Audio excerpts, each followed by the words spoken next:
ito lang ang news outfit na talagang anti-communist. Wala nang iba, Pastor. Yes, Mayor. Totoo. Walang ibang studio. Wala. Walang ibang network na talagang ang passion is really to criticize. Hindi naman nasabihin mo na encouraging the military or the police to kill them. Hindi naman ganun. But you know, to inform the people. The essence of democracy is the right to dissent.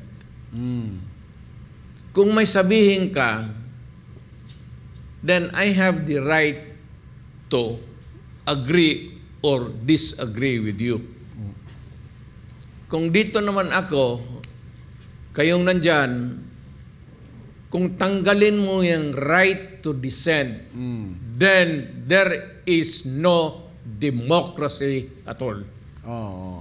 Kung hindi ka na pwede Wala magsalita. the right to dissent. That's the very essence of democracy. Yun. Pinaginitan ka, Mayor, kung nagsasalita ka ng totoo, tulad ngayon, tapos, halimbawa, may gobyerno, ikaw pinaginitan dahil nagsasalita ka ng totoo. Wala nang democracy. Well, alam mo, Pastor, if whatever happens, there is always the Supreme Court. So, yun ang, then we can present your case na ganito.